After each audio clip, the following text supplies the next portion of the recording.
ਅੱਜ ਦੇ ਐਪੀਸੋਡ ਵਿੱਚ ਤੁਸੀਂ ਸਿੱਖਣ ਜਾ ਰਹੇ ਹੋ ਫਾਈਨੈਂਸ਼ੀਅਲ ਫਰੀडम ਦੇ 5 ਰੂਲਸ ਬਾਰੇ, ਜਿਸ ਤੋਂ ਬਾਅਦ ਤੁਹਾਨੂੰ ਅਮੀਰ ਹੋਣ ਦਾ ਰਸਤਾ ਦਿਖਣ ਲੱਗ ਜਾਵੇਗਾ। ਮੈਜੋਰਿਟੀ ਲੋਕ ਜਦੋਂ ਆਪਣੇ 40s ਜਾਂ 50s ਵਿੱਚ ਪਹੁੰਚਦੇ ਹਨ ਤਾਂ ਉਹਨਾਂ ਨੂੰ ਇਸ ਚੀਜ਼ ਬਾਰੇ ਪਤਾ ਲੱਗਦਾ ਹੈ, ਪਰ ਉਦੋਂ ਤੱਕ ਉਹ ਬਹੁਤ ਲੇਟ ਹੋ ਜਾਂਦੇ ਹਨ ਅਤੇ ਸੋਚਦੇ ਹਨ ਕਿ ਕਾਸ਼ ਸਾਨੂੰ ਵੀ ਇਹ ਗੱਲਾਂ 20s ਵਿੱਚ ਪਤਾ ਹੁੰਦੀਆਂ। ਜੇ ਤੁਸੀਂ ਵੀ ਅਜੇ 20s ਵਿੱਚ ਹੀ ਹੋ ਤਾਂ ਤੁਹਾਨੂੰ ਇਹਨਾਂ ਰੂਲਸ ਬਾਰੇ ਪਤਾ ਹੋਣਾ ਬਹੁਤ ਜ਼ਰੂਰੀ ਹੈ ਤਾਂ ਕਿ ਤੁਸੀਂ ਫਿਊਚਰ ਵਿੱਚ ਰਿਗਰੈਟ ਨਾ ਕਰੋ।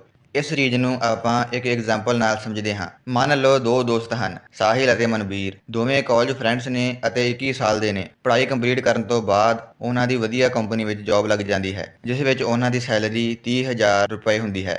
ਸਾਹਿਲ ਦਾ ਡ੍ਰੀਮ ਸੀ ਕਿ ਉਸ ਕੋਲ ਇੱਕ ਵੱਡਾ ਘਰ ਹੋਵੇ, ਮਸਟੈਂਗ ਹੋਵੇ, ਜਿਸ ਵਿੱਚ ਉਹ ਬੈਠ ਕੇ ਕੰਮ ਤੇ ਜਾਇਆ ਕਰੇ। ਉਸ ਨੂੰ ਲੱਗ ਰਿਹਾ ਸੀ ਇਸ ਜੌਬ ਨਾਲ ਇਹ ਸਭ ਪੋਸੀਬਲ ਹੈ, ਮੈਂ ਇੰਨੇ ਪੈਸੇ ਕਮਾ ਸਕਦਾ ਹਾਂ। ਇਸ ਲਈ ਉਹ ਲੋਨ ਲੈ ਕੇ ਪਿੰਡ ਵਿੱਚ 3 ਮੰਜ਼ਲੀ ਕੋਠੀ ਪਾ ਲੈਂਦਾ ਹੈ। ਇਹ ਸਭ ਵੇਖ ਕੇ ਉਸਦੇ ਫੈਮਿਲੀ ਮੈਂਬਰਸ ਅਤੇ ਰਿਸ਼ਤੇਦਾਰ ਬਹੁਤ ਖੁਸ਼ ਹੁੰਦੇ ਹਨ, ਕਿਉਂਕਿ ਉਸਦੇ ਡੈਡੀ ਨੇ 45 ਦੀ ਉਮਰ ਵਿੱਚ ਘਰ ਖਰੀਦਿਆ ਸੀ, ਪਰ ਉਸਨੇ ਤਾਂ 20 ਦੀ ਉਮਰ ਵਿੱਚ ਹੀ ਖਰੀਦ ਲਿਆ। ਬਸ ਫਰਕ ਇੰਨਾ ਸੀ ਕਿ ਉਸ ਘਰ ਦੀ ਮੰਥਲੀ EMI 12,000 ਰੁਪਏ ਸੀ, ਜਿਸ ਨੂੰ ਉਸਨੇ 20 ਸਾਲ ਤੱਕ ਚੁਕਾਉਣਾ ਹੈ। ਇਸ ਤੋਂ ਬਾਅਦ ਉਹ ਲੋਨ ਤੇ ਮਸਟੈਂਗ ਵੀ ਲੈ ਆਉਂਦਾ ਹੈ, ਜਿਸ ਦੀ EMI ਹੁੰਦੀ ਹੈ 10,000 ਰੁਪਏ। ਫਿਰ ਜ਼ਰੂਰੀ ਐਕਸਪੈਂਸਿਸ ਜਿਵੇਂ gas bill, electricity bill, petrol ਅਤੇ ਗਰੋਸਰੀ, ਇਹ ਸਭ ਮਿਲਾ ਕੇ ਬਣਦੇ ਨੇ 10,000 ਰੁਪਏ। ਸਾਹਿਲ ਨੂੰ ਪਾਰਟੀਜ਼ ਅਤੇ ਕਲੱਬਸ ਵਿੱਚ ਜਾਣਾ, ਮਹਿੰਗੇ ਹੋਟਲਸ ਵਿੱਚ ਖਾਣਾ ਖਾਣਾ ਬਹੁਤ ਪਸੰਦ ਸੀ। ਕਿਉਂਕਿ ਉਸ ਦੀ ਜੌਬ ਲੱਗੀ ਸੀ ਤਾਂ ਬੈਂਕਸ ਵੱਲੋਂ ਸਾਹਿਲ ਨੂੰ ਕ੍ਰੈਡਿਟ ਕਾਰਡਸ ਦੀ ਆਫਰ ਵੀ ਮਿਲਣ ਲੱਗੇ। ਉਸਨੇ ਕ੍ਰੈਡਿਟ ਕਾਰਡ ਵੀ ਲੈ ਲਏ ਅਤੇ ਬੇਫਿਕਰ ਹੋ ਕੇ ਸ਼ਾਪਿੰਗ ਕਰਨ ਲੱਗਾ। ਆਖਰਕਾਰ ਉਸ ਕੋਲ ਵਧੀਆ ਕੰਪਨੀ ਦੀ ਸੇਫ ਜੌਬ ਜੋ ਹੈ, ਉਹ ਫੱਤੋ ਨੂੰ ਘੁਮਾਉਣ ਲੈ ਜਾਂਦਾ ਅਤੇ ਬਹੁਤ ਹੀ ਨਜ਼ਾਰੇ ਵਾਲੀ ਜ਼ਿੰਦਗੀ ਜੀਣ ਲੱਗ ਪਿਆ। ਸਭ ਨਜ਼ਾਰੇ ਆ ਰਹੇ ਸਨ, ਬਸ ਪ੍ਰੋਬਲਮ ਇੰਨੀ ਸੀ ਕਿ ਮੰਥ ਦੇ ਐਂਡ ਵਿੱਚ ਉਹਦੇ ਅਕਾਊਂਟ ਵਿੱਚ ਪੈਸੇ ਬਚਦੇ ਹੀ ਨਹੀਂ ਸਨ। ਦੂਸਰੇ ਪਾਸੇ ਉਸ ਦਾ ਫਰੈਂਡ ਮਨਵੀਰ ਲੋਨ ਲੈਣ ਵਿੱਚ ਬਿਲੀਵ ਨਹੀਂ ਕਰਦਾ ਸੀ। ਸਾਹਿਲ ਦੇ ਲੋਨ ਲੈ ਕੇ ਘਰ ਖਰੀਦਣ ਤੋਂ ਬਾਅਦ ਉਸਨੇ ਆਪਣੇ ਆਪ ਨੂੰ ਕੰਟਰੋਲ ਕੀਤਾ, ਕਿਉਂਕਿ ਉਸਨੇ ਕਾਫੀ ਫਾਈਨੈਂਸ਼ੀਅਲ ਬੁੱਕਸ ਰੀਡ ਕੀਤੀਆਂ ਸਨ ਅਤੇ ਉਸਨੂੰ ਇਹ ਗੱਲ ਪਤਾ ਸੀ spending money to show people how much money you have is the fastest way to have less money। ਮਤਲਬ ਦੂਜਿਆਂ ਨੂੰ ਪੈਸੇ ਵਿਖਾ ਕੇ ਸ਼ੋਅ ਕਰਨਾ ਗਰੀਬ ਹੋਣ ਦਾ ਸਭ ਤੋਂ ਸੌਖਾ ਤਰੀਕਾ ਹੈ। ਇਸੇ ਲਈ ਹੀ ਉਹ ਸ਼ੁਰੂ ਵਿੱਚ ਛੋਟੇ ਘਰ ਵਿੱਚ ਰੈਂਟ ਤੇ ਰਹਿੰਦਾ ਹੈ, ਜਿਸ ਦਾ ਰੈਂਟ 8,000 ਰੁਪਏ ਹੈ, ਪਰ ਉਸ ਨੂੰ ਕੋਈ ਬਿੱਲ ਜਾਂ ਮੇਨਟੇਨੈਂਸ ਨਹੀਂ ਭਰਨੀ ਪੈਂਦੀ। ਬਾਕੀ ਗਰੋਸਰੀ ਅਤੇ ਡੇਲੀ ਨੀਡਸ ਵਾਸਤੇ ਪ੍ਰੋਡਕਟਸ ਲਈ ਉਸ ਨੂੰ 8,000 ਰੁਪਏ ਦਾ ਖਰਚਾ ਹੀ ਆਉਂਦਾ ਸੀ। ਇਸ ਤੋਂ ਇਲਾਵਾ ਉਸ ਕੋਲ ਕੋਈ ਕਾਰ ਵੀ ਨਹੀਂ ਹੈ, ਕਿਉਂਕਿ ਉਹ ਸਮਝਦਾ ਹੈ ਕਿ ਕਾਰ ਇੱਕ ਡੈਪਰੀਸ਼ੀਏਟਿੰਗ ਐਸੈਟ ਹੈ, ਜਿਸ ਦੀ ਵੈਲਿਊ ਟਾਈਮ ਦੇ ਨਾਲ ਘਟਦੀ ਜਾਂਦੀ ਹੈ। ਇਸ ਲਈ ਉਹ ਬੱਸ ਰਾਹੀਂ ਹੀ ਟਰੈਵਲ ਕਰਦਾ। ਸਾਹਿਲ ਵਾਂਗ ਮਨਵੀਰ ਦਾ ਵੀ ਘੁੰਮਣ ਦਾ ਮਨ ਕਰਦਾ ਹੈ, ਪਰ ਉਹ ਪ੍ਰੋਪਰ ਬਜਟ ਬਣਾ ਕੇ ਚੱਲਦਾ ਹੈ ਕਿ ਕਿੰਨਾ ਖਰਚਾ ਆਵੇਗਾ। ਉਸਨੇ ਫੈਸਲਾ ਕੀਤਾ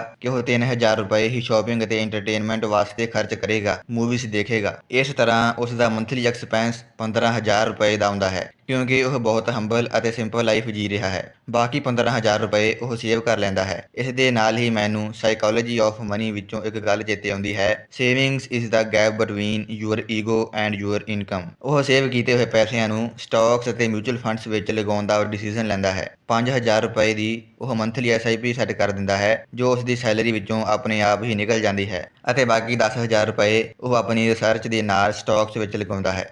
ਇਹ ਸਭ ਕਰਨ ਤੋਂ ਬਾਅਦ ਵੀ ਮੰਥ ਦੇ ਐਂਡ ਵਿੱਚ ਉਸ ਕੋਲ ਕੁਝ ਪੈਸੇ ਬਚ ਜਾਂਦੇ ਸਨ ਅਤੇ ਉਹ ਸਾਹਿਲ ਨੂੰ ਵੀ ਪੈਸੇ ਸੇਵ ਕਰਨ ਦੀ ਸਲਾਹ ਦਿੰਦਾ ਹੈ। ਪਰ ਸਾਹਿਲ ਕਹਿੰਦਾ ਹੈ, ਯਾਰ ਤੂੰ ਵੀ ਆਪਣੀ ਲਾਈਫ ਇੰਜੋਏ ਕਰ, ਜਵਾਨੀ ਵਿੱਚ ਇੰਜੋਏ ਨਹੀਂ ਕਰੇਗਾ ਤਾਂ ਕਦੋਂ ਕਰੇਗਾ? ਤੂੰ ਬਹੁਤ ਕੰਜੂਸ ਹੈ। ਮੇਰੇ ਕੋਲ ਘਰ ਹੈ, ਗੱਡੀ ਹੈ, ਤੇਰੇ ਕੋਲ ਕੀ ਹੈ? ਮੇਰੇ ਪਾਸ ਮਾਂ ਹੈ। ਇਸੇ ਗੱਲੋਂ ਦੋਵਾਂ ਵਿੱਚ ਲੜਾਈ ਹੋ ਗਈ ਅਤੇ ਮਨਵੀਰ ਨੂੰ ਦੂਸਰੇ ਡਿਪਾਰਟਮੈਂਟ ਵਿੱਚ ਸ਼ਿਫਟ ਕਰ ਦਿੱਤਾ। ਇਸੇ ਤਰ੍ਹਾਂ ਕੁਝ ਸਾਲ ਲੰਘ ਜਾਂਦੇ ਹਨ। ਇੱਕ ਪਾਸੇ ਸਾਹਿਲ ਨੇ ਕਲੱਬਾਂ ਵਿੱਚ ਜਾ ਕੇ ਅਤੇ ਪਾਰਟੀਜ਼ ਕਰਕੇ ਨਵੇਂ ਦੋਸਤ ਬਣਾ ਲਏ, ਦੂਜੇ ਪਾਸੇ ਮਨਵੀਰ ਸਟਾਕਸ ਵਿੱਚ ਲੌਂਗ ਟਰਮ ਲਈ ਇਨਵੈਸਟ ਕਰਦਾ ਰਿਹਾ। ਉਸਨੇ ਆਨਲਾਈਨ ਸਾਈਡ ਬਿਜ਼ਨਸ ਵੀ ਸ਼ੁਰੂ ਕਰ ਲਿਆ, ਜਿਸ ਲਈ ਉਸਨੇ ਇੱਕ EMPLOYE ਨੂੰ ਹਾਇਰ ਕਰ ਲਿਆ।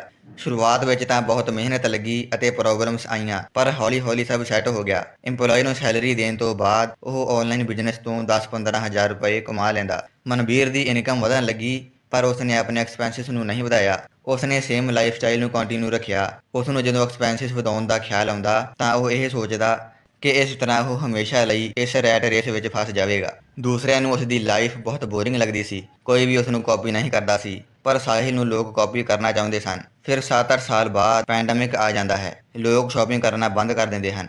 ਜਿਸ ਕੰਪਨੀ ਵਿੱਚ ਸਾਹਿਲ ਅਤੇ ਮਨਵੀਰ ਕੰਮ ਕਰਦੇ ਸਨ, ਉਸ ਦੇ ਵੀ ਮਾੜੇ ਦਿਨ ਸ਼ੁਰੂ ਹੋ ਗਏ। ਇਨਫੈਕਟ ਦੇਸ਼ ਦੀਆਂ ਸਾਰੀਆਂ ਕੰਪਨੀਆਂ ਹੀ ਸਟਰਗਲ ਕਰਦੀਆਂ ਹਨ। ਇਸ ਲਈ ਉਸ ਕੰਪਨੀ ਨੇ ਮਜਬੂਰੀ ਕਰਕੇ 500 EMPLOYEES ਨੂੰ ਸਤਿ ਸ੍ਰੀ ਅਕਾਲ ਬੁਲਾ ਦਿੱਤੀ, ਮਤਲਬ ਜੌਬ ਤੋਂ ਕੱਢ ਦਿੱਤਾ, ਜਿਸ ਵਿੱਚ ਸਾਹਿਲ ਅਤੇ ਮਨਵੀਰ ਦੋਵਾਂ ਦਾ ਨਾਮ ਸੀ। ਇਹ ਸੁਣ ਕੇ ਦੋਵਾਂ ਨੂੰ ਸ਼ੌਕ ਲੱਗਦਾ ਹੈ, ਪਰ ਮਨਵੀਰ ਨੂੰ ਇੰਨਾ ਫਰਕ ਨਹੀਂ ਪੈਂਦਾ, ਕਿਉਂਕਿ ਉਸ ਕੋਲ ਪਹਿਲਾਂ ਹੀ ਇੰਤਜ਼ਾਮ ਸੀ। ਉਹਦੇ ਕੋਲ ਐਮਰਜੈਂਸੀ ਫੰਡ ਸੀ, ਸਟਾਕਸ ਤੋਂ ਡਿਵੀਡੈਂਡਸ ਦੇ ਰੂਪ ਵਿੱਚ ਇਨਕਮ ਆ ਰਹੀ ਸੀ ਅਤੇ ਉਸ ਦਾ ਆਨਲਾਈਨ ਬਿਜ਼ਨਸ ਵੀ ਚੱਲ ਰਿਹਾ ਸੀ। ਦੂਜੇ ਪਾਸੇ ਸਾਹਿਲ ਨੂੰ ਇਸ ਲੇ-ਆਫ ਦਾ ਕਾਫੀ ਧੱਕਾ ਲੱਗਾ। ਉਸ ਨੂੰ ਲੱਗਦਾ ਸੀ ਕਿ ਜੌਬ ਸਿਕਿਉਰਿਟੀ ਰੀਅਲ ਹੁੰਦੀ ਹੈ। ਹੋਮ ਲੋਨ ਅਤੇ ਕਾਰ ਲੋਨ ਡਿਪਾਰਟਮੈਂਟ ਉਸ ਦੇ ਪਿੱਛੇ ਪੈ ਗਏ, ਕਿਉਂਕਿ ਹੱਲੇ ਵੀ 10 ਸਾਲ ਦਾ ਹੋਮ ਲੋਨ ਅਤੇ 2 ਸਾਲ ਦਾ ਕਾਰ ਲੋਨ ਵੱਟ ਤੇ ਪਿਆ ਸੀ। ਜਿਨ੍ਹਾਂ ਦੋਸਤਾਂ ਨੂੰ ਇਹ ਰੀਅਲ ਫਰੈਂਡਸ ਮੰਨਦਾ ਸੀ, ਉਹਨਾਂ ਦੀ ਰਿਐਲਿਟੀ ਵੀ ਉਸ ਦੇ ਸਾਹਮਣੇ ਆ ਗਈ, ਜੋ ਉਸ ਦਾ ਸਾਥ ਛੱਡ ਗਏ ਸਨ।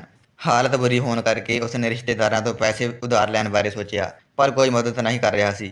ਹਾਰ ਕੇ ਉਸ ਨੂੰ ਆਪਣੀ ਪਿਆਰੀ ਮਸਟੈਂਗ ਵੇਚਣੀ ਪਈ, ਜੋ ਰਿਸੈਸ਼ਨ ਹੋਣ ਕਰਕੇ ਬਹੁਤ ਸਸਤੀ ਹੀ ਵਿਕ ਗਈ, ਅਤੇ ਇਸ ਪੈਸੇ ਨਾਲ ਉਸਨੇ ਹੋਮ ਲੋਨ ਦੀ EMI ਭਰ ਦਿੱਤੀ। ਹੁਣ ਸਾਹਿਲ ਪੂਰੀ ਤਰ੍ਹਾਂ ਦੀਵਾਲੀਆ ਹੋ ਚੁੱਕਾ ਹੈ। ਉਸਨੇ ਹਰ ਮਹੀਨੇ ਹੋਮ ਲੋਨ ਦੀ EMI ਭਰਨੀ ਹੈ ਅਤੇ ਉਸ ਨੂੰ ਕੋਈ ਜੌਬ ਵੀ ਨਹੀਂ ਦੇ ਰਿਹਾ। ਰਿਸੈਸ਼ਨ ਦਾ ਕਰਕੇ ਉਹ ਪੂਰੀ ਤਰ੍ਹਾਂ ਡਿਪਰੈਸ਼ਨ ਵਿੱਚ ਜਾ ਚੁੱਕਾ ਹੁੰਦਾ ਹੈ ਅਤੇ ਸੁਸਾਈਡ ਦੇ ਖਿਆਲ ਉਸ ਦੇ ਮਨ ਵਿੱਚ ਮਿੰਟ ਬਾਅਦ ਆਉਂਦੇ ਹਨ। ਇਸ ਤੋਂ ਬਾਅਦ ਉਸ ਨੂੰ ਮਨਵੀਰ ਦਾ ਫੋਨ ਆਉਂਦਾ ਹੈ, ਜੋ ਉਸ ਨੂੰ ਆਪਣੇ ਘਰ ਬੁਲਾਉਂਦਾ ਹੈ, ਕਿਉਂਕਿ ਉਹ ਕਾਫੀ ਪੁਰਾਣੇ ਦੋਸਤ ਸਨ ਅਤੇ ਉਸ ਨੂੰ ਸਾਹਿਲ ਦੀ ਹਾਲਤ 'ਤੇ ਤਰਸ ਆ ਜਾਂਦਾ ਹੈ। ਸਾਹਿਲ ਸਭ ਤੋਂ ਪਹਿਲਾਂ ਉਸ ਤੋਂ ਲੜਾਈ ਲਈ ਮਾਫੀ ਮੰਗਦਾ ਹੈ ਅਤੇ ਆਪਣੀ ਦੁੱਖਾਂ ਵਾਲੀ ਸਾਖੀ ਬਿਆਨ ਕਰਦਾ ਹੈ, ਪਰ ਮਨਵੀਰ ਕਹਿੰਦਾ ਹੈ ਉਸ ਨੇ ਤਾਂ ਉਹਨੂੰ ਉਦੋਂ ਹੀ ਮਾਫ ਕਰ ਦਿੱਤਾ ਸੀ, ਕਿਉਂਕਿ ਉਸ ਨੂੰ ਪਤਾ ਹੈ ਉਹ ਦਿਲ ਦਾ ਬਹੁਤ ਚੰਗਾ ਹੈ। ਇਨਵੈਸਟਰ ਵੀਰੋ, ਇੱਥੇ ਤੁਹਾਡੇ ਲਈ ਬੋਨਸ ਰੂਲ ਇਹ ਹੈ ਕਿ ਦੁਨੀਆ ਵਿੱਚ ਗਰੀਬ ਅਤੇ ਐਰੋਗੈਂਟ ਲੋਕ ਬਹੁਤ ਹਨ, ਜਿਨ੍ਹਾਂ ਵਿੱਚ ਬਹੁਤ ਈਗੋ ਹੁੰਦੀ ਹੈ। ਤੁਸੀਂ ਉਹਨਾਂ ਤੋਂ ਬਦਲਾ ਲੈਣ ਵਿੱਚ ਟਾਈਮ ਵੇਸਟ ਨਾ ਕਰੋ। ਲਾਈਫ ਉਹਨਾਂ ਨੂੰ ਆਪ ਹੀ ਸਬਕ ਸਿਖਾ ਕੇ ਹੰਬਲ ਬਣਾ ਦੇਵੇਗੀ, ਨਾਲ ਹੀ ਤੁਹਾਡੀ ਸਕਸੈਸ ਉਹਨਾਂ ਦੇ ਜਲੇ 'ਤੇ ਲੂਣ ਪਾ ਦੇਵੇਗੀ। Aim to be rich and humble, not to be poor and arrogant. ਇਸ ਤੋਂ ਬਾਅਦ ਮਨਵੀਰ ਸਾਹਿਲ ਨੂੰ ਕਹਿੰਦਾ ਹੈ, ਦੇਖ ਵੱਡੇ ਭਰਾ, ਮੈਂ ਜਲਦੀ ਹੀ ਰਿਟਾਇਰ ਹੋ ਕੇ ਆਪਣੀ ਵਾਈਫ ਨਾਲ ਕੈਨੇਡਾ ਘੁੰਮਣ ਜਾ ਰਿਹਾ ਹਾਂ। ਮੈਨੂੰ ਆਪਣਾ ਬਿਜ਼ਨਸ ਸਾਂਭਣ ਲਈ ਇੱਕ ਬੰਦੇ ਦੀ ਲੋੜ ਹੈ ਅਤੇ ਤੇਰੇ ਤੋਂ ਵਧੀਆ ਕੰਮ ਕੋਈ ਨਹੀਂ ਕਰਦਾ। ਮੇਰਾ ਬਿਜ਼ਨਸ ਸਾਂਭਣ ਲਈ ਤੈਨੂੰ 15,000 ਮੰਥਲੀ ਸੈਲਰੀ ਮਿਲ ਜਾਇਆ ਕਰੂਗੀ। ਇਹ ਸੁਣ ਕੇ ਸਾਹਿਲ ਖੁਸ਼ ਵੀ ਹੋਇਆ, ਪਰ ਸ਼ੌਕ ਵੀ ਹੋਇਆ। ਖੁਸ਼ ਇਸ ਲਈ ਕਿ ਹੁਣ ਉਸ ਦੇ ਸਿਰ ਤੋਂ ਹੋਮ ਲੋਨ ਦੀ ਟੈਨਸ਼ਨ ਲੱਥ ਜਾਵੇਗੀ ਅਤੇ ਉਹ ਸੌਖਾ ਸਾਹ ਲੈ ਸਕਦਾ ਹੈ। ਸ਼ੌਕ ਇਸ ਕਰਕੇ ਹੋਇਆ ਕਿਉਂਕਿ ਉਹ ਸੋਚਦਾ ਹੈ ਕਿ ਅਜੇ ਤਾਂ ਉਸ ਦੀ ਉਮਰ ਸਿਰਫ 28 ਸਾਲ ਦੀ ਹੀ ਹੈ ਅਤੇ 8 ਸਾਲ ਪਹਿਲਾਂ ਉਹਨਾਂ ਨੇ ਇਕੱਠੇ ਹੀ ਸ਼ੁਰੂ ਕੀਤਾ ਸੀ, ਪਰ ਅੱਜ ਉਹਨਾਂ ਦੀ ਫਾਈਨੈਂਸ਼ੀਅਲ ਕੰਡੀਸ਼ਨ ਵਿੱਚ ਮਸਟੈਂਗ ਮਰੂਤੀ ਜਿੰਨਾ ਫਰਕ ਹੈ। ਜੇਕਰ ਤੁਸੀਂ ਸਟੋਰੀ ਚੰਗੀ ਤਰ੍ਹਾਂ ਸੁਣੀ ਹੈ ਤਾਂ ਬੇਸ਼ੱਕ ਤੁਸੀਂ ਫਾਈਨੈਂਸ਼ੀਅਲ ਫਰੀडम ਦੇ ਹੱਕਦਾਰ ਹੋ। ਇਹਨਾਂ ਦੀ ਲਾਈਫ ਤੋਂ ਆਪਾਂ ਨੂੰ ਇੰਪੋਰਟੈਂਟ ਪੁਆਇੰਟਸ ਸਿੱਖਣ ਨੂੰ ਮਿਲਦੇ ਹਨ। ਆਮ ਆਦਮੀ ਦੀ ਫਾਈਨੈਂਸ਼ੀਅਲ ਕੰਡੀਸ਼ਨ ਖਰਾਬ ਹੋਣ ਦਾ ਸਭ ਤੋਂ ਵੱਡਾ ਰੀਜ਼ਨ ਹੈ ਲੋਨ। ਸਾਹਿਲ ਲੋਨ ਨੂੰ ਮੈਨੇਜ ਨਹੀਂ ਕਰ ਸਕਿਆ। ਇਸ ਦਾ ਰੀਜ਼ਨ ਹੈ ਕਿ ਸਕੂਲਾਂ ਵਿੱਚ ਸਾਨੂੰ ਚੰਗੀ ਜੌਬ, ਚੰਗਾ ਕਰੀਅਰ ਅਤੇ ਇੰਟਰਵਿਊ ਕਰੈਕ ਕਰਨ ਬਾਰੇ ਤਾਂ ਦੱਸਿਆ ਜਾਂਦਾ ਹੈ, ਪਰ ਲੋਨ ਨੂੰ ਕਿਵੇਂ ਮੈਨੇਜ ਕਰਨਾ ਹੈ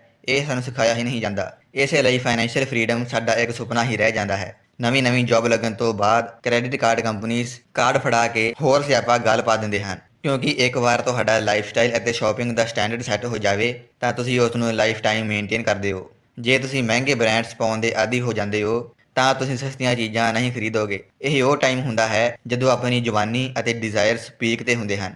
ਇਸ ਤਰ੍ਹਾਂ ਤੁਸੀਂ ਜੌਬ ਵਾਲੇ ਬੌਸ ਦੇ ਨਾਲ ਕ੍ਰੈਡਿਟ ਕਾਰਡ ਕੰਪਨੀਜ਼ ਦੇ ਵੀ ਨੌਕਰ ਬਣ ਜਾਂਦੇ ਹੋ ਅਤੇ ਸਰਕਾਰ ਵੀ ਇਸ ਚੀਜ਼ ਨੂੰ ਪ੍ਰਮੋਟ ਕਰਦੀ ਹੈ, ਕਿਉਂਕਿ ਤੁਸੀਂ ਜਿੰਨਾ ਲੋਨ ਲੈਂਦੇ ਹੋ ਓਨਾ ਹੀ ਕੰਮ ਵੀ ਕਰੋਗੇ ਲੋਨ ਪੇ ਕਰਨ ਲਈ, ਜੋ ਓਵਰਆਲ ਇਕਨੋਮੀ ਅਤੇ GDP ਲਈ ਫਾਇਦੇ ਵਾਲੀ ਗੱਲ ਹੈ। ਕੰਪਨੀਜ਼ ਲਈ ਵੀ ਚੰਗਾ ਹੈ ਕਿਉਂਕਿ ਉਹਨਾਂ ਦੇ ਕਸਟਮਰਸ ਵੱਧ ਰਹੇ ਹਨ। ਬੈਂਕਰਸ ਲਈ ਵੀ ਚੰਗਾ ਹੈ ਕਿਉਂਕਿ ਤੁਸੀਂ EMI ਤੇ ਇੰਟਰਸਟ ਪੇ ਕਰ ਰਹੇ ਹੋ। ਬਸ ਤੁਹਾਡੇ ਲਈ ਇਹ ਚੰਗਾ ਨਹੀਂ ਹੈ, ਬਾਕੀ ਸਭ ਲਈ ਸੋਨੇ ਤੇ ਸੁਹਾਗਾ ਹੈ। ਇਸ ਨਾਲ ਤੁਸੀਂ ਪਾਵਰ ਆਫ ਕੰਪਾਊਂਡਿੰਗ ਦੇ ਉਲਟ ਚੱਲ ਰਹੇ ਹੋ, ਜੋ ਤੁਹਾਨੂੰ ਬਰਬਾਦ ਕਰ ਸਕਦਾ ਹੈ। ਅਤੇ ਕੰਪਾਊਂਡਿੰਗ ਵਿੱਚ ਕਿੰਨੀ ਪਾਵਰ ਹੈ, ਇਸ ਬਾਰੇ ਤੁਸੀਂ ਪਿਛਲੇ ਫਾਈਨੈਂਸ਼ੀਅਲ ਐਪੀਸੋਡਸ ਵਿੱਚ ਦੇਖ ਚੁੱਕੇ ਹੋ। ਸਵਾਲ ਇਹ ਹੈ, ਜੇ ਲੋਨ ਨਹੀਂ ਲੈਣਾ, EMI ਨਹੀਂ ਦੇਣੀ ਤਾਂ ਪੈਸੇ ਸੇਵ ਕਰਕੇ ਕੀ ਕਰੀਏ? ਲੋਕ ਬਹਾਨਾ ਬਣਾਉਂਦੇ ਨੇ ਕਿ ਜੇ ਅਸੀਂ 30,000 ਰੁਪਏ ਦੀ ਸੈਲਰੀ ਵਿੱਚੋਂ 15,000 ਰੁਪਏ EMI ਪੇ ਕਰਦੇ ਹਾਂ ਤਾਂ ਸਾਡੇ ਦੂਜੇ ਖਰਚੇ ਕੰਟਰੋਲ ਵਿੱਚ ਰਹਿੰਦੇ ਹਨ, ਨਹੀਂ ਤਾਂ ਅਸੀਂ 15,000 ਰੁਪਏ ਦੀ ਜਗ੍ਹਾ 30,000 ਰੁਪਏ ਹੀ ਖਰਚ ਕਰ ਦੇਵਾਂਗੇ। ਸਹੀ ਤਰੀਕਾ ਇਹ ਹੈ ਕਿ ਤੁਸੀਂ ਆਪਣੇ ਐਕਸਪੈਂਸਿਸ ਨੂੰ ਪ੍ਰੋਪਰ ਡਿਸਿਪਲਿਨ ਨਾਲ ਮੈਨੇਜ ਕਰੋ। ਇਸ ਵਾਸਤੇ ਤੁਹਾਨੂੰ ਇੱਕ ਸਿੰਪਲ ਫਾਰਮੂਲਾ ਦੱਸ ਦਿੰਦੇ ਹਾਂ, ਜੋ ਹੈ 50-30-20 ਰੂਲ। ਇਸ ਰੂਲ ਦੇ ਅਕੋਰਡਿੰਗ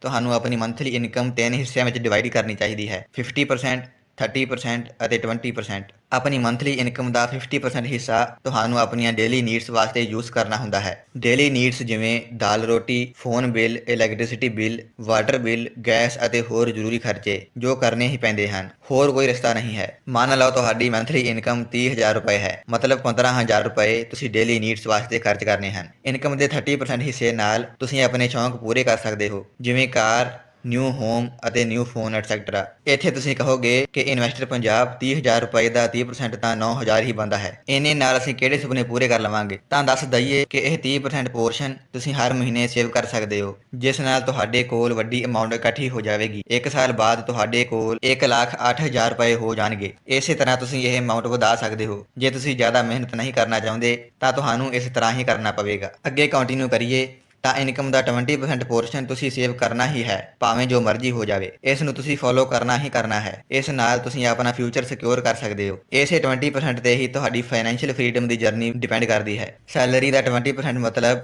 6,000 ਰੁਪਏ ਤੁਸੀਂ ਸੇਵ ਕਰਕੇ ਕਿਤੇ ਇਨਵੈਸਟ ਕਰ ਸਕਦੇ ਹੋ। ਤੁਸੀਂ ਇਨਵੈਸਟਮੈਂਟ ਦੇ ਹਿੱਸੇ ਨੂੰ ਵਧਾ ਵੀ ਸਕਦੇ ਹੋ, ਜਿਵੇਂ ਸਟੋਰੀ ਵਿੱਚ ਮਨਵੀਰ ਨੇ 50% ਸੇਵ ਕਰਕੇ ਇਨਵੈਸਟ ਕੀਤਾ ਸੀ। ਇਹ ਤਾਂ 50-40-10 ਰੂਲ ਹੋ ਗਿਆ, ਜੋ 70-20 ਅਤੇ 10 ਰੂਲ ਤੋਂ ਬਹੁਤ ਵਧੀਆ ਹੈ, ਕਿਉਂਕਿ ਇਸ ਵਿੱਚ ਮੈਕਸਿਮਮ ਪੈਸਾ ਯਾਨੀ 50% ਇਨਵੈਸਟਮੈਂਟ ਵਿੱਚ ਹੀ ਜਾ ਰਿਹਾ ਹੈ। ਜੋ ਇਸ ਫਾਰਮੂਲੇ ਨੂੰ ਫੋਲੋ ਕਰਦੇ ਹਨ ਉਹ ਐਵਰੇਜਲੀ 10 ਸਾਲਾਂ ਵਿੱਚ ਫਾਈਨੈਂਸ਼ੀਅਲ ਫਰੀडम ਅਚੀਵ ਕਰ ਲੈਂਦੇ ਹਨ। ਫਾਈਨੈਂਸ਼ੀਅਲ ਫਰੀडम ਦਾ ਤੀਸਰਾ ਰੂਲ ਇਹ ਹੈ ਕਿ ਅੱਜ ਵੀ ਮਿਡਲ ਕਲਾਸ ਲੋਕ ਸਟਾਕਸ ਨੂੰ ਰਿਸਕੀ ਸਮਝਦੇ ਹਨ ਕਿ ਇਹਦੇ ਵਿੱਚ ਸਟੇਬਲ ਰਿਟਰਨਸ ਨਹੀਂ ਮਿਲਦੇ। ਇਹ ਉਹ ਲੋਕ ਹੁੰਦੇ ਹਨ ਜੋ ਹਰ ਰੋਜ਼ ਹਿੰਦੁਸਤਾਨ ਯੂਨੀਲੀਵਰ ਅਤੇ ਏਅਰਟੈਲ ਵਰਗੀਆਂ ਕੰਪਨੀਆਂ ਦੀਆਂ ਸਰਵਿਸਿਜ਼ ਐਂਡ ਪ੍ਰੋਡਕਟਸ ਯੂਜ਼ ਕਰਦੇ ਹਨ, ਪਰ ਉਹਨਾਂ ਨੂੰ ਲੱਗਦਾ ਹੈ ਕਿ ਇਹ ਕੰਪਨੀਆਂ ਡੁੱਬ ਜਾਣਗੀਆਂ ਅਤੇ ਪੈਸੇ ਨਹੀਂ ਕਮਾ ਸਕਦੀਆਂ, ਨਾ ਹੀ ਇਹਨਾਂ ਕੋਲ ਕਸਟਮਰ ਹਨ ਅਤੇ ਇਹ ਡਿਵੀਡੈਂਡ ਦੇਣਾ ਵੀ ਬੰਦ ਕਰ ਦੇਣਗੇ। ਪਰ ਸੱਚ ਤਾਂ ਇਹ ਹੈ, ਮਾੜੇ ਟਾਈਮ ਵਿੱਚ ਕੰਪਨੀਆਂ ਇੰਪਲੋਇਜ਼ ਨੂੰ ਕੱਢ ਦਿੰਦੀਆਂ ਹਨ ਪਰ ਡਿਵੀਡੈਂਡ ਵਧਾ ਦਿੰਦੀਆਂ ਹਨ। ਜਿਸ ਤਰ੍ਹਾਂ ਮਾਈਕਰੋਸਾਫਟ ਨੇ ਇੰਪਲੋਇਜ਼ ਨੂੰ ਫਾਇਰ ਕਰਕੇ ਡਿਵੀਡੈਂਡ ਨੂੰ 10% ਵਧਾ ਦਿੱਤਾ ਸੀ। ਰਿਐਲਿਟੀ ਤਾਂ ਇਹ ਹੈ ਕਿ ਜੌਬ ਸਿਕਿਉਰਿਟੀ ਰੀਅਲ ਨਹੀਂ ਹੁੰਦੀ, ਸਗੋਂ ਫਾਈਨੈਂਸ਼ੀਅਲ ਸਿਕਿਉਰਿਟੀ ਰੀਅਲ ਹੁੰਦੀ ਹੈ, ਜੋ ਆਪਣੇ ਹੱਥ ਵਿੱਚ ਹੁੰਦੀ ਹੈ, ਪਰ ਜੌਬ ਸਿਕਿਉਰਿਟੀ ਆਪਣੇ ਹੱਥ ਵਿੱਚ ਨਹੀਂ ਹੁੰਦੀ। ਫਾਈਨੈਂਸ਼ੀਅਲ ਫਰੀडम ਦਾ ਚੌਥਾ ਰੂਲ ਹੈ ਕੰਪਾਊਂਡਿੰਗ, ਜੋ ਦੁਨੀਆ ਦਾ 8ਵਾਂ ਅਜੂਬਾ ਹੈ, ਜਿਸ ਨੂੰ ਲੋਕ ਸਮਝੇ ਬਿਨਾਂ ਹੀ ਨਜ਼ਰਅੰਦਾਜ਼ ਕਰ ਦਿੰਦੇ ਹਨ। ਲੋਕ ਇਸ ਨੂੰ ਪ੍ਰੋਕ੍ਰੈਸਟੀਨੇਟ ਹੀ ਕਰਦੇ ਰਹਿੰਦੇ ਹਨ ਕਿ ਕੱਲ ਨੂੰ ਕਰਾਂਗੇ, ਪਰਸੋਂ ਤੋਂ ਕਰਾਂਗੇ। ਜਿਹਨੂੰ ਕੰਪਾਊਂਡਿੰਗ ਦੀ ਪਾਵਰ ਦਾ ਪਤਾ ਹੈ ਉਹ ਤਾਂ ਇਨਵੈਸਟਿੰਗ ਪਹਿਲੀ ਸੱਟੇ ਕਰੇਗਾ ਅਤੇ ਕਰਜ਼ੇ ਨੂੰ ਅਵੋਇਡ ਕਰੇਗਾ। ਫਾਈਨੈਂਸ਼ੀਅਲੀ ਸਮਾਰਟ ਲੋਕ ਆਪਣੀ ਇਨਵੈਸਟਮੈਂਟ ਜਲਦੀ ਤੋਂ ਪਹਿਲਾਂ ਸ਼ੁਰੂ ਕਰਦੇ ਹਨ, ਲੋਨ ਨੂੰ ਪੋਸਟਪੋਨ ਕਰਦੇ ਹਨ, ਪਰ ਫਾਈਨੈਂਸ਼ੀਅਲੀ ਪੂਅਰ ਲੋਕ ਇਸ ਦੇ ਬਿਲਕੁਲ ਉਲਟ ਕਰਦੇ ਹਨ। ਪੰਜਵਾਂ ਰੂਲ ਹੈ ਅਰਲੀ ਰਿਟਾਇਰਮੈਂਟ। ਆਪਣੀ ਸੁਸਾਇਟੀ ਵਿੱਚ ਲੋਕ 50-60 ਸਾਲ ਤੱਕ ਕੰਮ ਕਰਨ ਨੂੰ ਬਹੁਤ ਸਹੀ ਮੰਨਦੇ ਹਨ ਕਿ ਦੇਖੋ ਉਹਦੇ ਪਾਪਾ ਅਜੇ ਤੱਕ ਵਰਕਿੰਗ ਪ੍ਰੋਫੈਸ਼ਨਲ ਹਨ, ਜ਼ੁਕਾਮ ਬੁਖਾਰ ਹੋਣ ਤੇ ਵੀ ਕੰਮ ਤੇ ਜਾਂਦੇ ਹਨ, ਮੀਂਹ ਵਿੱਚ ਵੀ ਕੰਮ ਨਹੀਂ ਛੱਡਦੇ, ਕਿਉਂਕਿ ਘਰ ਚਲਾਉਣ ਲਈ ਕੰਮ ਤਾਂ ਕਰਨਾ ਹੀ ਪਵੇਗਾ। ਪੈਸਿਆਂ ਨਾਲ ਤੁਸੀਂ ਬਹੁਤ ਸਾਰੀਆਂ ਚੀਜ਼ਾਂ ਖਰੀਦ ਸਕਦੇ ਹੋ ਤੇ ਜੋ ਸਭ ਤੋਂ ਇੰਪੋਰਟੈਂਟ ਚੀਜ਼ ਤੁਸੀਂ ਖਰੀਦ ਸਕਦੇ ਹੋ ਉਹ ਹੈ ਫਾਈਨੈਂਸ਼ੀਅਲ ਫਰੀडम। ਇਹ ਉਹ ਚੀਜ਼ ਹੈ ਜੋ ਆਸਾਨੀ ਨਾਲ ਦਿਖਦੀ ਨਹੀਂ। ਤੁਹਾਨੂੰ ਨਹੀਂ ਪਤਾ ਕਿ ਤੁਹਾਡੇ ਲਾਗੇ ਬਨੇ ਕੌਣ ਫਾਈਨੈਂਸ਼ੀਅਲੀ ਫਰੀ ਹੈ। ਜਿਵੇਂ ਤੁਸੀਂ ਕਿਸੇ ਦੀ ਨਵੀਂ ਕਾਰ ਦੇਖਦੇ ਹੋ ਤਾਂ ਉਸ ਨੂੰ ਕਾਪੀ ਕਰਨਾ ਬਹੁਤ ਆਸਾਨ ਹੈ, ਪਰ ਜੋ ਬੰਦਾ ਐਕਚੁਅਲ ਵਿੱਚ ਫਾਈਨੈਂਸ਼ੀਅਲੀ ਫਰੀ ਹੈ ਉਸ ਦੇ ਸਿਰ ਤੇ ਕੋਈ ਟੈਗ ਨਹੀਂ ਲੱਗਾ ਹੁੰਦਾ ਇਹ ਦੱਸਣ ਲਈ ਕਿ ਉਹ ਫਾਈਨੈਂਸ਼ੀਅਲੀ ਫਰੀ ਹੈ। ਤਾਂ ਤੁਸੀਂ ਦੱਸੋ ਕਿ ਇਹਨਾਂ ਵਿੱਚੋਂ ਲੋਕ ਕਿਹਨੂੰ ਕਾਪੀ ਕਰਨਗੇ। ਫਾਈਨੈਂਸ਼ੀਅਲ ਫਰੀडम ਦਾ ਕਨਸੈਪਟ ਬਹੁਤ ਹੀ ਅਨਪਪੂਲਰ ਹੈ, ਜੋ ਦੁਨੀਆ ਦੇ ਸਿਰਫ 1% ਲੋਕ ਹੀ ਜਾਣਦੇ ਹਨ। ਤੁਸੀਂ ਸੋਸ਼ਲ ਮੀਡੀਆ ਤੇ ਦੇਖ ਸਕਦੇ ਹੋ ਕਾਮੇਡੀ ਵੀਡੀਓਜ਼, ਸ਼ੋਜ਼, ਗੇਮਿੰਗ ਅਤੇ ਹੋਰ ਐਂਟਰਟੇਨਮੈਂਟ ਵਾਲੀਆਂ ਵੀਡੀਓਜ਼ ਤੇ ਲੱਖਾਂ ਵਿਊਜ਼ ਹੋਣਗੇ, ਪਰ ਫਾਈਨੈਂਸ਼ੀਅਲ ਨੌਲੇਜ ਵਾਲੀਆਂ ਵੀਡੀਓਜ਼ ਨੂੰ ਬਹੁਤ ਘੱਟ ਲੋਕ ਦੇਖਦੇ ਹਨ। ਜੇ ਤੁਸੀਂ ਵੀ ਉਹਨਾਂ ਵਾਂਗ ਸੋਚੋਗੇ ਜੋ ਆਪਣਾ ਟਾਈਮ ਵੇਸਟ ਕਰਦੇ ਹਨ ਤਾਂ ਤੁਸੀਂ ਵੀ ਉਵੇਂ ਦੇ ਹੀ ਬਣ ਜਾਓਗੇ। ਵੱਖਰਾ ਦਿਖਣ ਲਈ ਤੁਹਾਨੂੰ ਕੁਝ ਵੱਖਰਾ ਕਰਨ ਦੀ ਲੋੜ ਹੈ। ਦੇਖਿਆ ਜਾਵੇ ਤਾਂ ਤੁਸੀਂ ਸਕੂਲ ਅਤੇ ਕਾਲਜ ਨੂੰ ਬਲੇਮ ਨਹੀਂ ਕਰ ਸਕਦੇ, ਕਿਉਂਕਿ ਜੇ ਸਾਰੇ ਹੀ ਫਾਈਨੈਂਸ਼ੀਅਲ ਫਰੀडम ਅਚੀਵ ਕਰ ਗਏ ਤਾਂ ਕੰਮ ਕੌਣ ਕਰੇਗਾ। ਇਹ ਤਾਂ ਸਰਕਾਰ ਦੁਆਰਾ ਬਣਾਈ ਗਈ ਇੱਕ ਏਜੰਸੀ ਵਾਂਗ ਹੈ ਜੋ ਤੁਹਾਨੂੰ ਵਫਾਦਾਰ ਇੰਪਲੋਈ ਬਣਾ ਕੇ ਰੈਟ ਰੇਸ ਵਿੱਚ ਫਸਾਈ ਰੱਖਦੀ ਹੈ। ਕਿਸੇ ਕੰਪਨੀ ਦੇ ਇਨਵੈਸਟਰਸ ਬਹੁਤ ਘੱਟ ਹੁੰਦੇ ਹਨ ਪਰ ਇੰਪਲੋਇਜ਼ ਬਹੁਤ ਜ਼ਿਆਦਾ, ਮਤਲਬ ਇਨਵੈਸਟਰਸ ਐਂਡ ਬਿਜ਼ਨਸਮੈਨ ਦੁਨੀਆ ਵਿੱਚ ਸਿਰਫ 1% ਹੀ ਹਨ, ਬਾਕੀ 99% ਲੋਕ ਇੰਪਲੋਇਜ਼ ਹੀ ਹੁੰਦੇ ਹਨ ਅਤੇ ਚੋਇਸ ਤੁਹਾਡੀ ਹੈ ਕਿ ਤੁਸੀਂ ਕਿਹੜੇ ਬਣੇ ਜਾਣਾ ਹੈ। ਜੇਕਰ ਤੁਸੀਂ ਵੀ 1% ਲੋਕਾਂ ਵਿੱਚ ਆ ਕੇ ਫਾਈਨੈਂਸ਼ੀਅਲੀ ਫਰੀ ਹੋਣਾ ਹੈ ਤਾਂ ਤੁਹਾਨੂੰ ਫਾਈਨੈਂਸ਼ੀਅਲ ਨੌਲੇਜ ਲੈਣੀ ਚਾਹੀਦੀ ਹੈ। ਆਪਣੇ ਆਪ ਨੂੰ ਝੂਠ ਬੋਲਣਾ ਬੰਦ ਕਰਨਾ ਪਵੇਗਾ, ਜਿਸ ਵਿੱਚ ਇਨਵੈਸਟਰ ਪੰਜਾਬ ਤੁਹਾਡੀ ਪੂਰੀ ਮਦਦ ਕਰੇਗਾ। ਹੁਣ ਨਜ਼ਰ ਮਾਰ ਲੈਂਦੇ ਹਾਂ ਇਸ ਐਪੀਸੋਡ ਦੀ ਸਮਰੀ ਤੇ। ਪਹਿਲਾ ਪੁਆਇੰਟ ਤਾਂ ਇਹ ਕਿ ਤੁਹਾਨੂੰ ਕਦੇ ਵੀ ਲੋਨ ਨਹੀਂ ਲੈਣਾ ਚਾਹੀਦਾ, ਅਤੇ ਜੇਕਰ ਕਿਸੇ ਬਹੁਤ ਹੀ ਜ਼ਰੂਰੀ ਰੀਜ਼ਨ ਕਰਕੇ ਲੋਨ ਲੈਣਾ ਵੀ ਪਿਆ ਹੈ ਤਾਂ ਇਸ ਨੂੰ ਮੈਨੇਜ ਕਰਨਾ ਤੁਹਾਨੂੰ ਆਉਣਾ ਚਾਹੀਦਾ ਹੈ। ਕ੍ਰੈਡਿਟ ਕਾਰਡ ਤੋਂ ਤਾਂ ਦੂਰ ਹੀ ਰਹਿਣਾ ਚਾਹੀਦਾ ਹੈ, ਕਿਉਂਕਿ ਇਸ ਦਾ ਵਿਆਜ ਜਲਦੀ ਲੱਥਦਾ ਨਹੀਂ। ਦੂਸਰਾ, ਤੁਸੀਂ ਆਪਣੇ ਪੈਸੇ ਨੂੰ ਮੈਨੇਜ ਕਰਨ ਲਈ 50-30-20 ਰੂਲ ਨੂੰ ਫੋਲੋ ਕਰਨਾ ਹੈ। 50% ਸੈਲਰੀ ਨਾਲ ਤੁਸੀਂ ਜ਼ਰੂਰੀ ਖਰਚੇ ਪੂਰੇ ਕਰਨੇ ਹਨ। 30% ਸੈਲਰੀ ਨਾਲ ਤੁਸੀਂ ਆਪਣੇ ਸ਼ੌਂਕ ਪੂਰੇ ਕਰ ਸਕਦੇ ਹੋ। 20% ਇਨਕਮ ਨੂੰ ਤੁਸੀਂ ਹਰ ਹਾਲਤ ਵਿੱਚ ਸੇਵ ਕਰਕੇ ਇਨਵੈਸਟ ਕਰਨਾ ਹੀ ਹੈ। ਹੋ ਸਕੇ ਤਾਂ 40% ਪੈਸੇ ਨੂੰ ਇਨਵੈਸਟ ਕਰੋ। ਤੀਸਰਾ ਰੂਲ ਇਹ ਕਿ ਜਿਸ ਥਾਲੀ ਵਿੱਚ ਆਪਾਂ ਰੋਟੀ ਖਾਣੇ ਹਾਂ ਉਸੇ ਥਾਲੀ ਵਿੱਚ ਛੇਦ ਕਰਨਾ ਚੰਗੀ ਗੱਲ ਨਹੀਂ। ਮਤਲਬ ਜਿਨ੍ਹਾਂ ਕੰਪਨੀਜ਼ ਤੇ ਪ੍ਰੋਡਕਟਸ ਨੂੰ ਤੁਸੀਂ ਡੇਲੀ ਲਾਈਫ ਵਿੱਚ ਯੂਜ਼ ਕਰਦੇ ਹੋ ਉਹਨਾਂ ਤੇ ਤਾਂ ਟਰਸਟ ਕਰੋ। ਜੇ ਤੁਹਾਨੂੰ ਲੱਗਦਾ ਹੈ ਕਿ ਉਹ ਡੁੱਬ ਜਾਣਗੀਆਂ ਤਾਂ ਤੁਸੀਂ ਉਹਨਾਂ ਦੇ ਪ੍ਰੋਡਕਟਸ ਕਿਉਂ ਯੂਜ਼ ਕਰਦੇ ਹੋ। ਤੁਹਾਨੂੰ ਘੱਟੋ ਘੱਟ ਇਹਨਾਂ ਦੇ ਸ਼ੇਅਰ ਤਾਂ ਖਰੀਦਣੇ ਹੀ ਚਾਹੀਦੇ ਹਨ। ਵਾਰਨ ਬਫੇਟ ਇਸੇ ਚੀਜ਼ ਨੂੰ ਸਰਕਲ ਆਫ ਕੰਪੀਟੈਂਸ ਕਹਿੰਦੇ ਹਨ, ਜਿਸ ਬਾਰੇ ਮੈਂ ਤੁਹਾਨੂੰ ਸ਼ਾਰਟ ਵੀਡੀਓ ਵਿੱਚ ਦੱਸਿਆ ਸੀ। ਇਸ ਤੋਂ ਇਲਾਵਾ ਜੌਬ ਸਿਕਿਉਰਿਟੀ ਨਾਲੋਂ ਫਾਈਨੈਂਸ਼ੀਅਲ ਸਿਕਿਉਰਿਟੀ ਰੀਅਲ ਹੁੰਦੀ ਹੈ। ਮਾੜੇ ਟਾਈਮ ਵਿੱਚ ਕੰਪਨੀਆਂ ਆਪਣੇ ਇੰਪਲੋਇਜ਼ ਨੂੰ ਫਾਇਰ ਤਾਂ ਕਰ ਦਿੰਦੀਆਂ ਹਨ ਪਰ ਆਪਣੇ ਇਨਵੈਸਟਰਸ ਨੂੰ ਕਦੇ ਨਿਰਾਸ਼ ਨਹੀਂ ਕਰਦੀਆਂ। ਚੌਥਾ ਰੂਲ ਸੀ ਤੁਹਾਨੂੰ ਪਾਵਰ ਆਫ ਕੰਪਾਊਂਡਿੰਗ ਨੂੰ ਜਲਦੀ ਤੋਂ ਪਹਿਲਾਂ ਸਮਝ ਕੇ ਇਸ ਦਾ ਸਹੀ ਯੂਜ਼ ਕਰਨਾ ਚਾਹੀਦਾ ਹੈ ਅਤੇ ਇਨਵੈਸਟਿੰਗ ਸ਼ੁਰੂ ਕਰਕੇ ਇਸ ਦਾ ਫਾਇਦਾ ਲੈਣਾ ਚਾਹੀਦਾ ਹੈ। ਜੇ ਤੁਸੀਂ ਲੋਨ ਲੈ ਕੇ ਸਿਰਫ ਕਿਸ਼ਤਾਂ ਹੀ ਭਰ ਰਹੇ ਹੋ ਤਾਂ ਤੁਸੀਂ ਕੰਪਾਊਂਡਿੰਗ ਦਾ ਉਲਟਾ ਇਸਤੇਮਾਲ ਕਰ ਰਹੇ ਹੋ। ਪੰਜਵਾਂ ਰੂਲ, ਤੁਹਾਨੂੰ ਜਲਦੀ ਤੋਂ ਜਲਦੀ ਫਾਈਨੈਂਸ਼ੀਅਲ ਫਰੀडम ਅਚੀਵ ਕਰਕੇ ਜ਼ਿੰਦਗੀ ਦੇ ਨਜ਼ਾਰੇ ਲੈਣੇ ਚਾਹੀਦੇ ਹਨ। ਸਿਰਫ ਪੈਸਾ ਹੀ ਤੁਹਾਨੂੰ ਇਸ ਭੱਜ ਦੌੜ ਵਾਲੀ ਜ਼ਿੰਦਗੀ ਤੋਂ ਮੁਕਤੀ ਦਿਵਾ ਸਕਦਾ ਹੈ, ਜਿਸ ਵਾਸਤੇ ਤੁਹਾਨੂੰ ਫਾਈਨੈਂਸ਼ੀਅਲ ਨੌਲੇਜ ਲੈਣੀ ਪਵੇਗੀ। ਇਨਵੈਸਟਰ ਪੰਜਾਬ ਵਿੱਚ ਤੁਹਾਨੂੰ ਪੈਸਿਆਂ ਬਾਰੇ ਹਰ ਐਪੀਸੋਡ ਵਿੱਚ ਕੁਝ ਨਵਾਂ ਸਿੱਖਣ ਨੂੰ ਮਿਲੇਗਾ। ਨਹੀਂ ਤਾਂ ਤੁਸੀਂ ਦੂਸਰੀਆਂ ਫਾਈਨੈਂਸ਼ੀਅਲ ਵੀਡੀਓਜ਼ ਵੀ ਦੇਖ ਸਕਦੇ ਹੋ। YouTube ਤੇ ਬਹੁਤ ਸਾਰਾ ਵਧੀਆ ਕੰਟੈਂਟ ਪਿਆ ਹੈ। ਲਾਈਫ ਤੁਹਾਡੀ ਹੈ ਅਤੇ ਮਰਜ਼ੀ ਵੀ ਤੁਹਾਡੀ ਹੈ, ਪਰ ਤੁਸੀਂ ਦੇਰੀ ਨਾ ਕਰੋ। ਜਲਦੀ ਤੋਂ ਜਲਦੀ ਇਨਵੈਸਟਿੰਗ ਸ਼ੁਰੂ ਕਰੋ ਅਤੇ ਫਾਈਨੈਂਸ਼ੀਅਲ ਫਰੀडम ਅਚੀਵ ਕਰੋ। ਅੱਜ ਲਈ ਬਸ ਇੰਨਾ ਹੀ। ਮਿਲਦੇ ਹਾਂ ਜੀ ਅਗਲੇ ਐਪੀਸੋਡ ਵਿੱਚ ਨਵੀਂ ਐਜੂਕੇਸ਼ਨ ਦੇ ਨਾਲ। ਕੈਮਰਾਮੈਨ ਸੰਧੂ ਸਾਹਿਬ ਦੇ ਨਾਲ, ਇਨਵੈਸਟਰ ਪੰਜਾਬ, ਅੰਮ੍ਰਿਤਸਰ।